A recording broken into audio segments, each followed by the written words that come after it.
Hindu laws हम कर रहे थे। हिंदू लॉज, तो हमारा चल रहा था Hindu adoption and maintenance act 1956। तो ये है हमारा लेक्चर नंबर 3। नेक्स्ट है सेक्शन नंबर 10। अब सेक्शन नंबर 10 क्या कहता है? सेक्शन नंबर 10 बताता है कि persons who may be adopted, who may be adopted. तो सेक्शन 10 क्या बताता है? Persons who may be adopted. अब देखो, ये मिस्टर ए है और ये बी है। अब ए अपना चाइल्ड मिस्टर बी को देता है अडोप्शन में। तो अब यहाँ पे इस चाइल्ड की बात हो रही है, इस चाइल्ड की बात हो रही है कि कौन कौन से ऐसे पर्सन हैं जिनका अडोप्शन पॉसिबल है, यानी कौन से बच्चे ऐसे हैं, कौन से पर्सन ऐसे हैं जिनको गोद लिया जा सकता है, जिनको अडॉप्ट किया जा सकता है। तो सेक्शन 10 बताता है कि भाई हिंदू को अडॉप्ट किया जा सकता है। तो सबसे पहले तो ही और शी, वो पर्सन, वो चाइल्ड, चाहे सन हो चाहे डॉटर हो, हिंदू होना चाहिए वो बच्चा, तो उसको अडॉप्ट किया जा सकता है। दूसरा, उस बच्चे को ऑलरेडी किसी ने अडॉप्ट ना किया कर रखा हो, उस बच्चे को ऑलरेडी किसी ने अडॉप्ट ना कर रखा हो, ऑलरेडी उस बच्चे को किसी ने अडॉप्ट ना कर रखा हो पहले। तीसरा, तो ऑलरेडी अडॉप्ट नहीं कर रखा हो, नहीं कर रखा हो। तो सबसे पहले वो बच्चा हिंदू होना चाहिए और उस बच्चे को ऑलरेडी किसी ने अडॉप्ट ना कर रखा हो। तीसरा है कि वो बच्चा अनमैरिड होना चाहिए, यानी वो मैरिड ना हो, वो बच्चा मैरिड ना हो, वो बच्चा मैरिड नहीं होना चाहिए, मैरिड नहीं होना चाहिए, नहीं होना चाहिए, नहीं होना चाहिए, वो बच्चा मैरिड नहीं होना चाहिए। लेकिन अगर जो पार्टीज इन्वॉल्व हैं अडॉप्शन में, एक तो मिस्टर ए जो अडॉप्शन में चाइल्ड को दे रही है और एक मिस्टर बी जो अडॉप्शन में चाइल्ड को ले रहा है, तो अगर पार्टीज़ के कस्टम अलाउ करते हैं, अगर पार्टीज़ के कस्टम्स परमिट करते हैं, तो फिर अगर वो चाइल्ड मैरिड है तो भी उसको अडॉप्शन में लिया जा सकता है, यानी उस चाइल्ड को अडॉप्ट किया जा सकता है। और फोर्थ पॉइंट है कि उस बच्चे ने 15 ईयर्स ऑफ एज कंप्लीट ना कर रही हो, 15 ईयर ऑफ एज कंप्लीट उसकी नहीं हुई हो, कंप्लीट नहीं हुई हो, नहीं हुई हो, यानी इसका मतलब उस बच्चे ने, जिसको अडॉप्ट कर रहे हैं, उस बच्चे की 15 साल की एज कंप्लीट नहीं हुई हो। He or she has not completed the age of 15 years. अगर उस बच्चे ने अपने 15 साल एज के पूरे कर लिए, यानी if he or she has completed 15 years of age, तो फिर उस बच्चे का अडॉप्शन नहीं हो सकता। तो जो 15 साल से कम का बच्चा है, जो 15 साल से कम का बच्चा है, उस बच्चे का अडॉप्शन हो सकता है।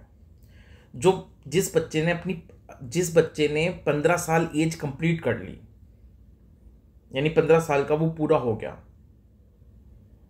तो उस बच्चे का अडॉप्शन नहीं हो सकता।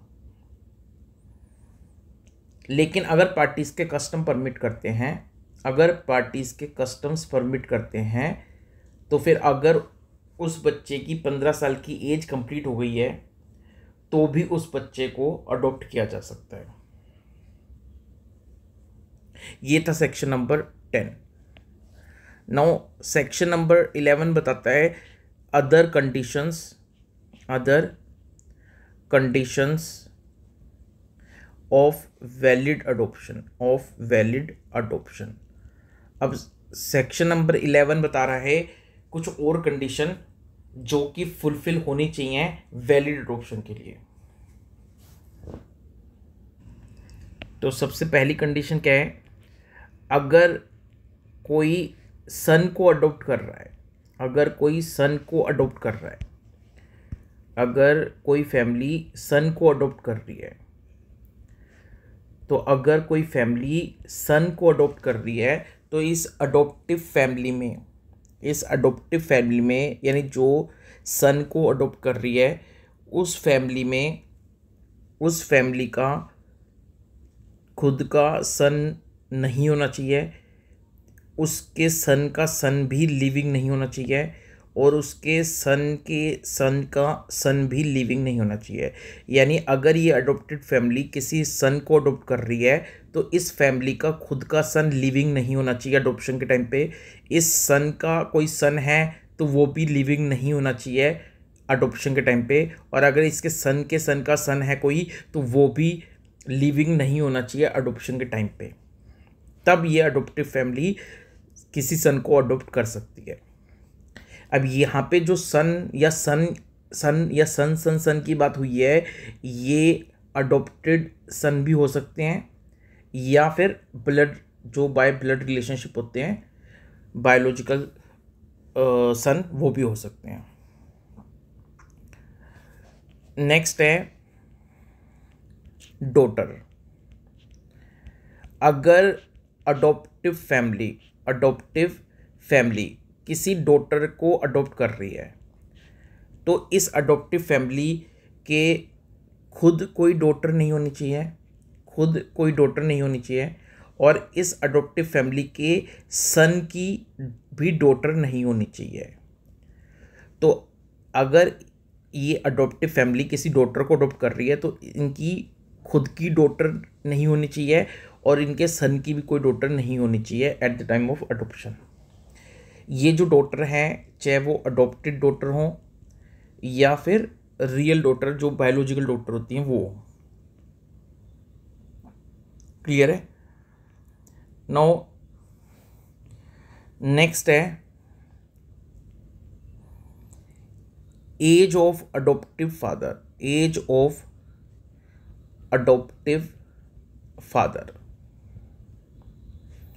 अब देखो, अगर कोई मेल किसी फीमेल को अडॉप्ट कर रहा है, अगर कोई मेल किसी फीमेल को अडॉप्ट कर रहा है तो ये जो मेल है ये इस फीमेल से एटलीस्ट 21 साल बड़ा होना चाहिए, 21 ईयर बड़ा होना चाहिए, यानी 21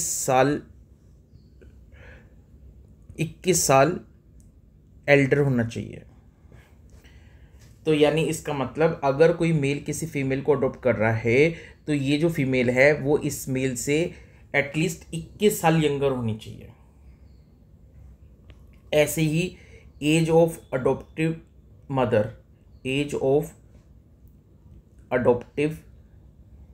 मदर, अगर कोई फीमेल किसी मेल को अडॉप्ट कर रही है तो ये जो मेल है ये इस फीमेल से एटलीस्ट 21 साल यंगर होना चाहिए। ठीक है।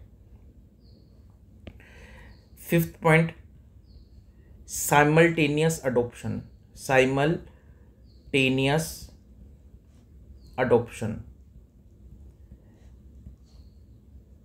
अब एक चाइल्ड को 2 पर्सन अडॉप्ट नहीं कर सकते, एक चाइल्ड को 2 डिफरेंट पर्सन अडॉप्ट नहीं कर सकते, यानी एक चाइल्ड को 2 डिफरेंट पर्सन, अलग अलग पर्सन अडॉप्ट नहीं कर सकते साइमल्टेनियसली।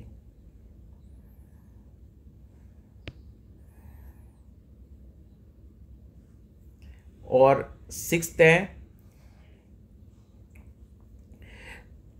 एक्ट ऑफ अडॉप्शन होना चाहिए। एक्ट ऑफ अडॉप्शन का मतलब है कि एक्चुअल में जो चाइल्ड है उसका गिविंग एंड टेकिंग होना चाहिए। There should be giving and taking of child, और इंटेंशन भी होना चाहिए। इंटेंशन भी यही होना चाहिए कि जो चाइल्ड चाइल्ड को अडॉप्शन में दिया जा रहा है, अब वो दूसरी फैमिली में ही रहेगा, ये इंटेंशन होना चाहिए। क्लियर है? तो एक्ट ऑफ अडॉप्शन होना चाहिए, यानी एक्चुअल में giving and taking of child होना चाहिए, यानी इंटेंशन क्या होना चाहिए अडॉप्शन में कि transfer of child from family of birth to other family. तो एक्चुअल में अडॉप्शन में ये इंटेंशन होनी चाहिए कि भाई जो चाइल्ड है उसकी जो फैमिली ऑफ बर्थ है उससे उसका ट्रांसफ़र हो जाएगा दूसरी फैमिली में। अब पहले क्या था, पहले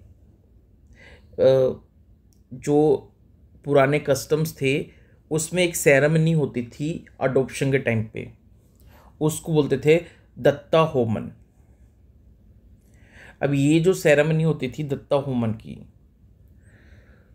दत्ता होमन, तो ये एक सेरेमनी होती थी अडॉप्शन से रिलेटेड। तो पुराने रीति रिवाज के हिसाब से ये दत्ता होमन की जो सेरेमनी होती थी ये असेंशियल नहीं है करनी। अब सेरेमनी ये जो रिलेटेड टू अडॉप्शन, तो ceremony related to adoption that is दत्ता होमन, ये करनी जरूरी नहीं है, ठीक है। तो ये था हमारा सेक्शन नंबर 11 जिसमें अदर कंडीशन बताई वैलिड अडॉप्शन की। नाउ नेक्स्ट है सेक्शन नंबर 12। सेक्शन नंबर 12 कहता है इफेक्ट ऑफ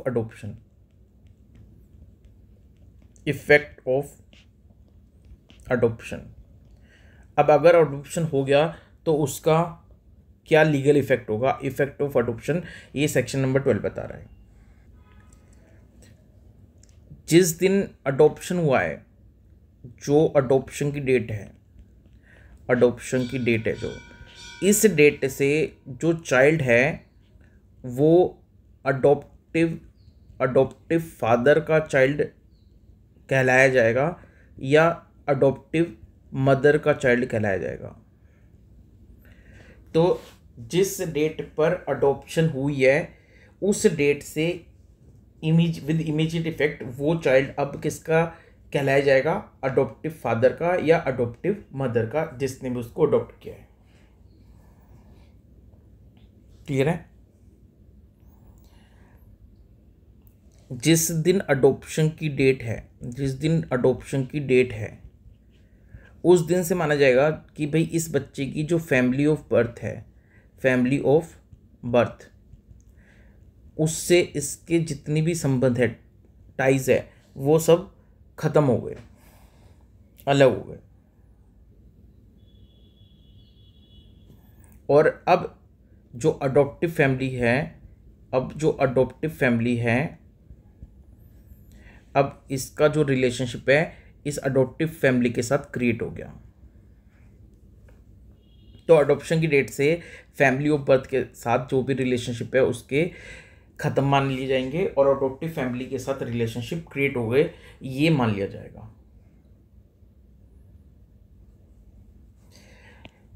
तीसरी बात, जो ये चाइल्ड है, अडॉप्टिव चाइल्ड है, ये अपनी नेचुरल फैमिली में भी, यानी इसकी जो नेचुरल फैमिली है यानी फैमिली ऑफ बर्थ है उसमें, और अपनी जो अडॉप्टिव फैमिली दोनों में ही ये prohibited degree of relationship and sapinda relationship में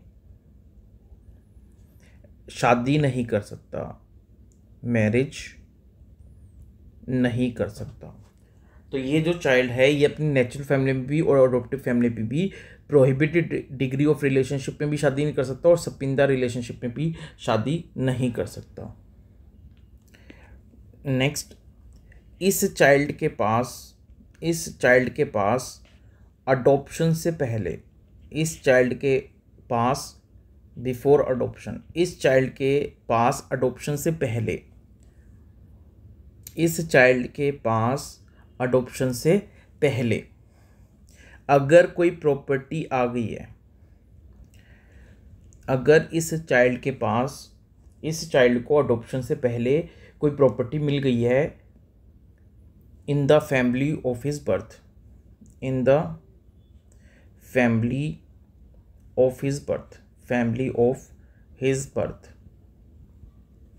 तो अगर इस चाइल्ड को अडॉप्शन से पहले कोई प्रॉपर्टी मिल गई है in the family of birth, तो वो प्रॉपर्टी इसी चाइल्ड की रहेगी, वो property it will remain of his property, यानी वो प्रॉपर्टी इसी बच्चे की रहेगी।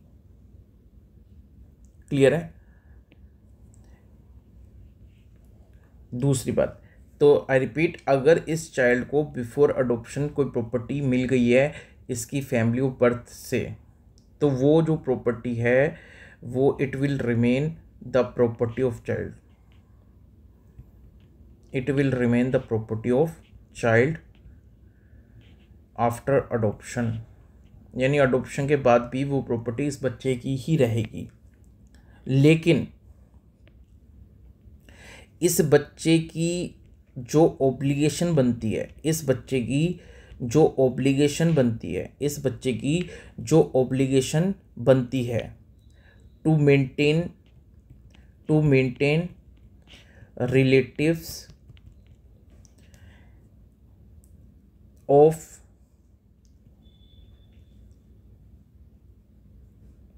to maintain relatives in the family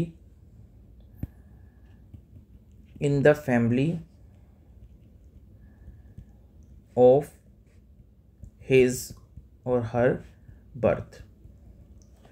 तो देखो, इस चाइल्ड को अडॉप्शन से पहले इसकी जो फैमिली ऑफ बर्थ है उसमें कोई प्रॉपर्टी मिल गई, अब अडॉप्शन के बाद भी वो प्रॉपर्टी इसी चाइल्ड की रहेगी, लेकिन साथ में अगर इसकी कोई ऑब्लिगेशन बनती है कि जो इसकी फैमिली ऑफ बर्थ है उस फैमिली ऑफ बर्थ में जो कुछ रिलेटिव्स हैं उनको मेंटेन करने की इसकी ऑब्लिगेशन बनती है, तो इसको वो ऑब्लिगेशन भी फुलफिल करनी पड़ेगी साथ में।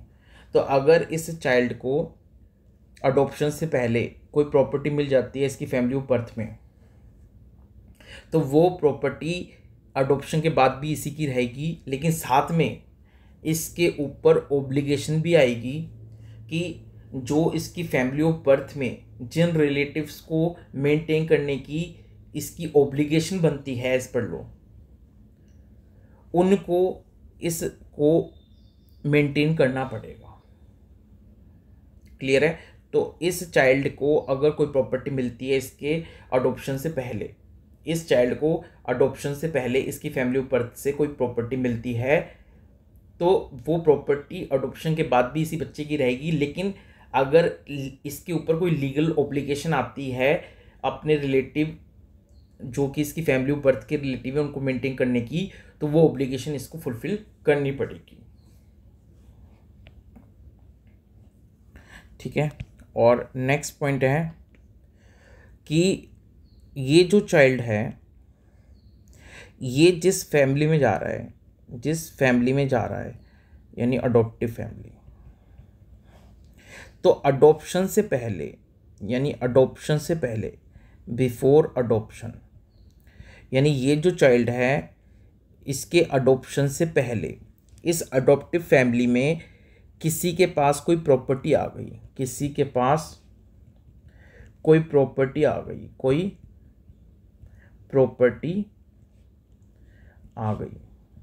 तो आई रिपीट, इस चाइल्ड के अडॉप्शन से पहले इस अडॉप्टिव फैमिली में किसी के पास कोई प्रॉपर्टी आ गई, तो अडॉप्शन के बाद ये जो चाइल्ड है ये इस इंसान को जिसके पास प्रॉपर्टी आई है इसको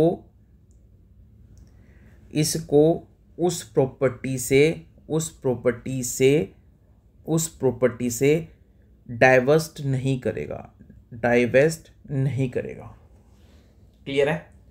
तो अगर इस चाइल्ड के अडॉप्शन से पहले इस अडॉप्टिव फैमिली में किसी के पास कोई प्रॉपर्टी आ जाती है तो अडॉप्शन के बाद ये चाइल्ड जो है उस पर्सन को जिसके पास प्रॉपर्टी आ गई है उसको उस प्रॉपर्टी से डाइवर्स्ट नहीं करेगा। जैसे फॉर एग्जांपल के तौर पे मान लो, एक एग्जांपल ले लेते हैं। मान लो ये कोई मिस्टर ए हैं और इनकी वाइफ का नाम है एक्स। अब मिस्टर ए की डेथ हो जाती है, मिस्टर ए की डेथ हो जाती है।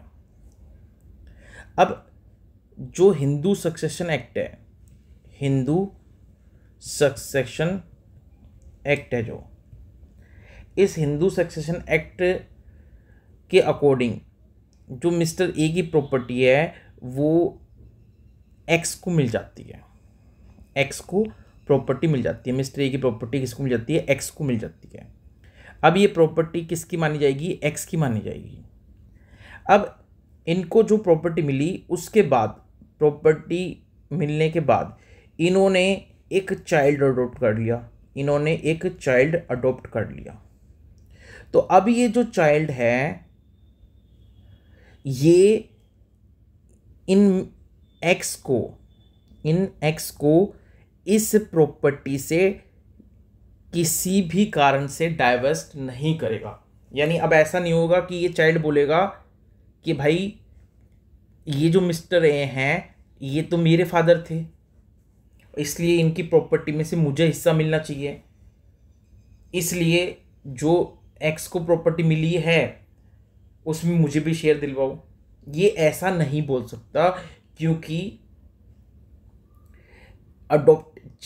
इस चाइल्ड के अडॉप्शन से पहले अडॉप्टिव फैमिली में किसी के पास कोई प्रॉपर्टी चली गई तो फिर ये चाइल्ड, अडॉप्शन के बाद ये चाइल्ड उस पर्सन को उस प्रॉपर्टी से डाइवर्स्ट नहीं कर सकता।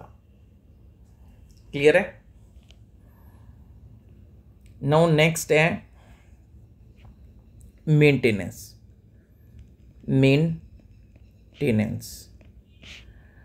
Under Hindu adoption and maintenance act. अब इस एक्ट में मेंटेनेंस के प्रोविज़न क्या कहते हैं, कि मेंटेनेंस में क्या प्रोविज़न क्या है। तो देखो, तो सबसे पहले तो Hindu adoption and maintenance act में मेंटेनेंस का क्या मतलब है, मेंटेनेंस का क्या मतलब है। तो जो सेक्शन नंबर 3 है, सेक्शन नंबर 3 क्लोज बी, यहाँ पे मेंटेनेंस को डिफाइन कर रखा है, यहाँ पे मेंटेनेंस को डिफाइन कर रखा है, डिफाइन मेंटेनेंस। अब इस सेक्शन के अकॉर्डिंग मेंटेनेंस में क्या क्या आएगा, तो भाई मेंटेनेंस में फूड आएगा, क्लोथिंग आएगी और रेजिडेंस आएगा, यानी रोटी कपड़ा और मकान, ये 3 चीज़ तो आएगी, रोटी कपड़ा और मकान, ये तो मेंटेनेंस में आ गई। अब एजुकेशन भी आएगी और जो medical attendance and medical treatment है उसका खर्चा भी मेंटेनेंस में आएगा। और तो यानी इसका मतलब मेंटेनेंस में फूड का खर्चा आएगा, कपड़े का खर्चा आएगा, रेजिडेंस का खर्चा आएगा, एजुकेशन का आएगा, मेडिकल का खर्चा, अटेंडेंस का, मेडिकल ट्रीटमेंट का खर्चा आएगा, ये सब मेंटेनेंस में आएगा। और अगर अनमैरिड डॉटर है कोई, अनमैरिड डॉटर है कोई, तो जो उसकी शादी से रिलेटेड, उसकी शादी से जो रिलेटेड रीजनेबल एक्सपेंसेस होने हैं, आगे रीजनेबल एक्सपेंसेस होने हैं, तो अगर कोई अनमैरिड डॉटर है तो उसकी शादी से रिलेटेड जो आगे रीजनेबल एक्सपेंसेस होने हैं ये भी मेंटेनेंस में आएगा, ये रीजनेबल एक्सपेंसेस भी मेंटेनेंस में आएगा। क्लियर है? अब मेंटेनेंस के प्रोविज़न क्या कहते हैं, देखो, तो सबसे पहले सेक्शन नंबर 18 पे आ जाओ। 18 क्या कहता है? तो सेक्शन 18 का सबसेक्शन 1 क्या कहता है कि जो हिंदू वाइफ है, चाहे उसकी शादी हिंदू अडॉप्शन मेंटेनेंस एक्ट से पहले हुई है या इस एक्ट के आने के बाद हुई है, तो जो हिंदू वाइफ है वो अपने हस्बैंड से तो हिंदू वाइफ अपने हस्बैंड से मेंटेनेंस मांग सकती है फॉर लाइफ टाइम।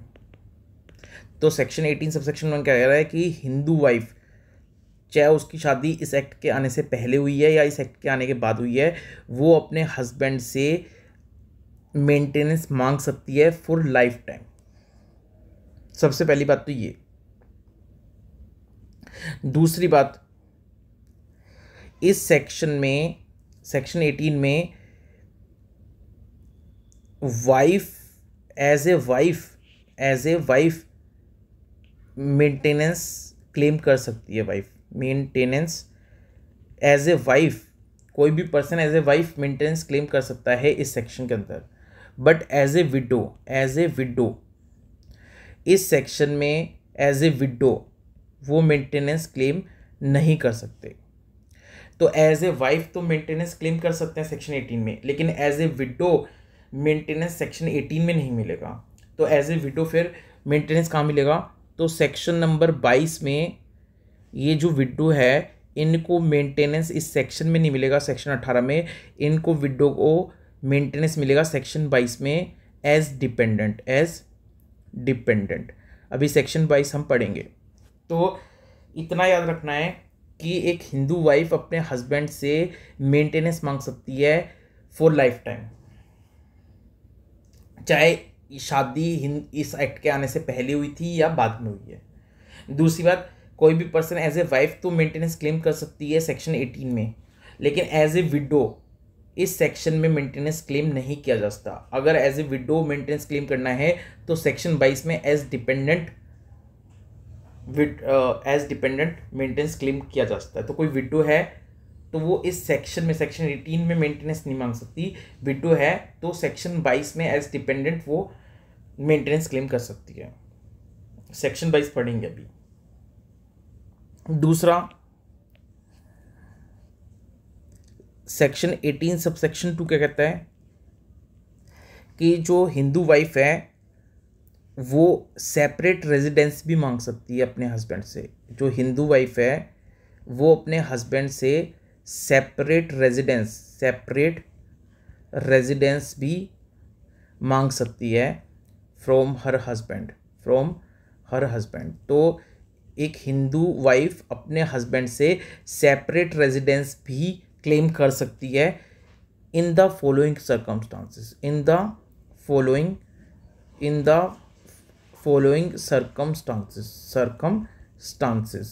तो एक हिंदू वाइफ अपने हस्बैंड से सेपरेट रेजिडेंस क्लेम कर सकती है इन सारे सर्कमस्टांसेस में। तो भाई अगर उसके पति ने उसको छोड़ दिया है, डेजर्ट कर दिया है, अगर उसके पति ने उसको डेजर्ट कर दिया है तो हिंदू वाइफ फिर अपने पति से अलग सेपरेट रेजिडेंस क्लेम कर सकती है। अगर उसके पति ने क्रुएल्टी ट्रीटमेंट किया, मतलब क्रुएल्टी के साथ ट्रीट किया अपने वाइफ को, अगर इसके पति ने इसके साथ कोई क्रुएल्टी की, इसको क्रुएल्टी के साथ ट्रीट किया, तो भी वाइफ क्या कर सकती है? सेपरेट रेजिडेंस क्लेम कर सकती है, अपने हस्बैंड से सेपरेट रेजिडेंस क्लेम कर सकती है। अगर इसका जो हस्बैंड है वो सफ़र कर रहा है, विरुलेंट फॉर्म ऑफ लेप्रोसी, तो इस डिजीज से लेप्रोसी डिजीज से अगर इसका पति सफ़र कर रहा है तो भी जो वाइफ है, हिंदू वाइफ है, वो अपने हस्बैंड से सेपरेट रेजिडेंस क्लेम कर सकती है। क्लियर है? वायरल फॉर्म ऑफ लेप्रोसी क्या होता है? ये होता है कुष्ठ रोग। लेप्रोसी क्या होता है? कुष्ठ रोग होता है। बहुत एक तरह से बहुत डेंजर कुष्ठ रोग होता है ये। तो अगर वायलेंट फॉर्म हो गया है लेप्रोसी का तो फिर वाइफ अलग रह सकती है। ये किसको है? हस्बैंड को अगर हुआ है तो। और या हस्बैंड की कोई और वाइफ है, अदर वाइफ है जो लिविंग उसके साथ रह रही है। ठीक है, तो अगर हस्बैंड की कोई और वाइफ है जो जिंदा है, तो अगर हस्बैंड की कोई और भी वाइफ है जो जिंदा है, तो भी जो वाइफ है वो सेपरेट रेजिडेंस मांग सकती है। ठीक है, तो अगर हस्बैंड ने वाइफ को डिजर्ट कर दिया है, या हस्बैंड क्रुएल्टी करता है वाइफ के ऊपर, या हस्बैंड सफ़र कर रहा है वायलेंट फॉर्म ऑफ लेप्रोसी, या हस्बैंड की दूसरी वाइफ भी है जो जिंदा है, तो फिर जो फर्स्ट वाइफ है वो अपने पति से सेपरेट रेजिडेंस क्लेम कर सकती है। या फिर नेक्स्ट पॉइंट है कि इसके हस्बैंड ने हिंदू रिलीजन छोड़ दिया है। हिंदू रिलीजन छोड़ दिया है, किसी और रिलीजन में कन्वर्ट हो गया है, कन्वर्ट टू अदर रिलीजन। तो अगर इसके हस्बैंड ने हिंदू रिलीजन छोड़ दिया, किसी और रिलीजन में कन्वर्ट हो गया, तो भी वाइफ सेपरेट रेजिडेंस क्लेम कर सकती है। या जो इसका हस्बैंड है वो सेम हाउस में कॉन्क्यूबाइन के साथ रह रहा है, कॉन्क्यूबाइन के साथ रह रहा है। तो अगर इसका हस्बैंड उसी हाउस में किसी और महिला के साथ रह रहा है बिना शादी करे, तो उसको बोलते हैं कॉन्क्यूबाइन। तो अगर इसका हस्बैंड सेम हाउस में कॉन्क्यूबाइन के साथ रह रहा है, या फिर नॉर्मली हैबिचुअली इसका हस्बैंड कॉन्क्यूबाइन के साथ में ही रहता है, कॉन्क्यूबाइन के साथ में ही रिजाइड करता है इसका हस्बैंड, तो या तो सेम हाउस में कॉन्क्यूबाइन के साथ रह रहा है इसका हस्बैंड, या कहीं और, ज़्यादातर वो कॉन्क्यूबाइन के साथ ही रहता है, तो फिर तो भी इसकी वाइफ इस ग्राउंड पे भी अपने हस्बैंड से सेपरेट रेजिडेंस क्लेम कर सकती है। या फिर 7th पॉइंट में ये बता दिया कि कोई भी अदर रीज़न हो, कोई भी अदर कॉज हो जो कि जस्टिफाइड हो, तो और कोई भी अदर रीज़न है जो जस्टिफाइड रीज़न है, तो उसके बेस पर भी जो वाइफ है वो अपने हस्बैंड से सेपरेट रेजिडेंस क्लेम कर सकती है। क्लियर है? नाउ लेकिन अब एक स्पेशल नोट है कि जो वाइफ है अगर वो अनचेस्टे हो जाती है, अगर वाइफ है जो वो अनचेस्टे हो जाती है, यानी वाइफ का किसी और के साथ फिजिकल रिलेशनशिप हो जाता है, तो अगर वाइफ बिकम्स अनचेस्टे, या फिर वाइफ हिंदू रिलीजन को छोड़ देती है, वाइफ हिंदू रिलीजन को छोड़ देती है और किसी रिलीजन में कन्वर्ट हो जाती है, कन्वर्ट टू अदर रिलीजन। तो अगर वाइफ अनचेस्टी हो जाती है, या फिर वाइफ हिंदू रिलीजन को छोड़ देती है, किसी और रिलीजन में कन्वर्ट हो जाती है, तो फिर वाइफ को सेपरेट रेजिडेंस एंड मेंटेनेंस नहीं मिलेगा।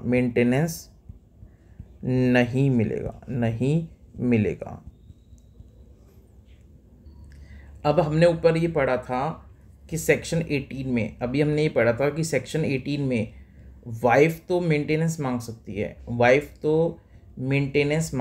है, लेकिन विडो सेक्शन 18 में मेंटेनेंस क्लेम नहीं कर सकती। तो अगर विडो है तो उसको सेक्शन 22 में एज डिपेंडेंट मेंटेनेंस क्लेम करना पड़ेगा, मेंटेनेंस क्लेम करना पड़ेगा। तो विडो सेक्शन 18 में मेंटेनेंस नहीं मांग सकती, विडो को सेक्शन 22 में एज डिपेंडेंट मेंटेनेंस क्लेम कर सकती है वो सेक्शन 22 में। तो सेक्शन 22 क्या कहता है देखो, तो सेक्शन 22 ये कहता है कि कुछ पर्सन्स हैं, सर्टेन पर्सन्स जिनको डिपेंडेंट कहा गया है, और ये इनको डिपेंडेंट किसका बोला है, तो ये इनको बोला है कि जो व्यक्ति मर गया है डिजीज्ड, उनका डिपेंडेंट बोला गया है। तो कुछ जो सर्टेन पर्सन हैं उनको मरे हुए व्यक्ति का, डिजीज पर्सन का डिपेंडेंट माना गया है, और इन डिपेंडेंट पर्सन का जो राइट है, इंडिपेंडेंट पर्सन का राइट ऑफ डिपेंडेंट पर्सन का जो राइट है वो सेक्शन 22 बताता है।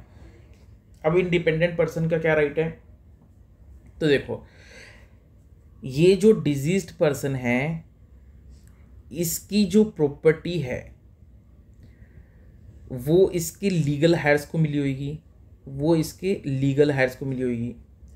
तो डिपेंडेंट जो डिजीज्ड पर्सन है, जो डिजीज्ड मर गया पर्सन, डिजीज्ड पर्सन की जो प्रॉपर्टी है वो किसको मिली होगी, लीगल हायर्स को मिली होगी। अब ये जो लीगल हायर्स होते हैं, ये जो डिपेंडेंट हैं, जो डिजीज्ड के डिपेंडेंट हैं, ये जो डिपेंडेंट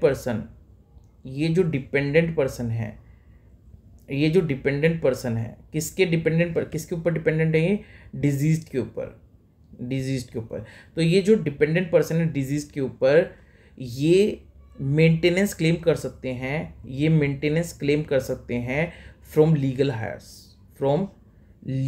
हायर्स। और कौन से लीगल हायर्स से ये मेंटेनेंस क्लेम कर सकते हैं, जिनके पास डिजीज्ड की प्रॉपर्टी गई है, ऑन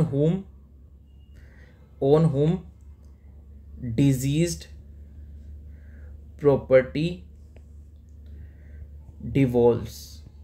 तो जिन लीगल हायर्स के पास डिजीज की प्रॉपर्टी गई है, उन लीगल हायर्स से ये जो डिपेंडेंट पर्सन है, जो डिजीज के डिपेंडेंट हैं, वो मेंटेनेंस क्लेम कर सकते हैं, ऐसा सेक्शन 22 कहता है। क्लियर है? तो देखो मान लो सपोज करो ये मिस्टर एक्स है, मिस्टर एक्स की डेथ हो गई,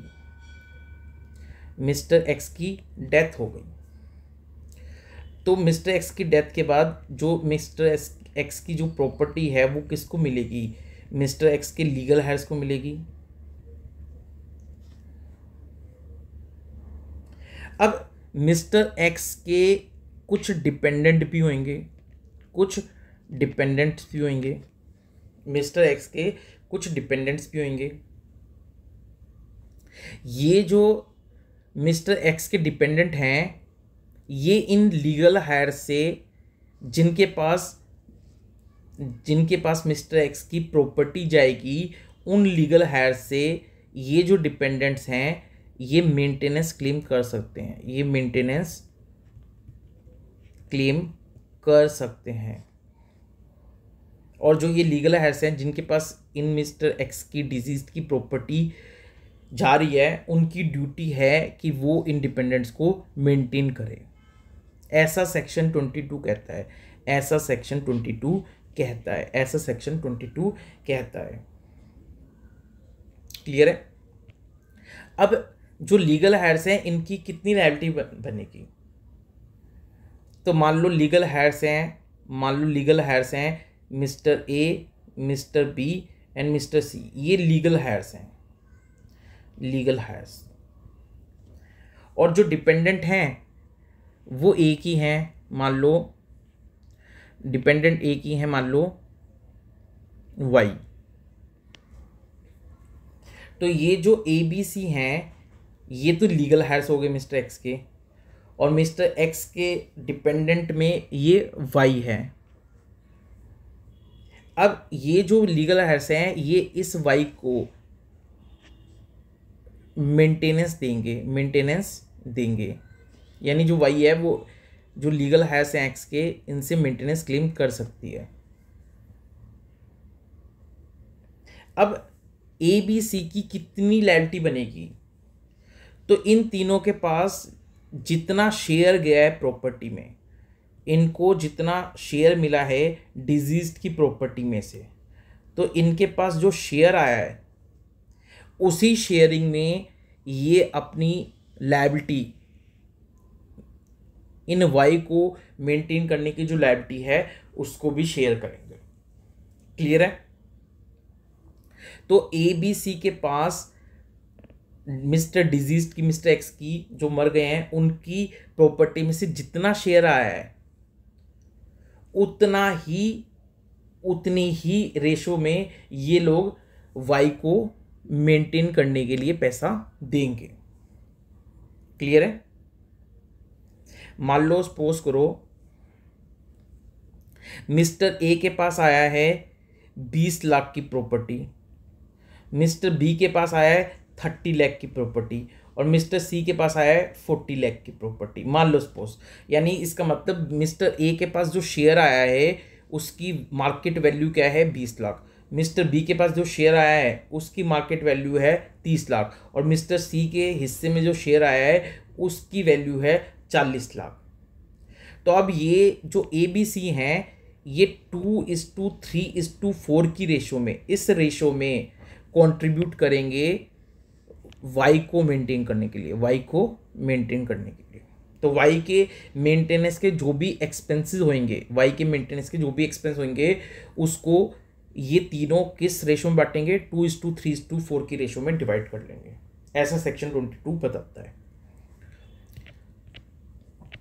तो ये था हमारा Hindu adoption and maintenance act 1956।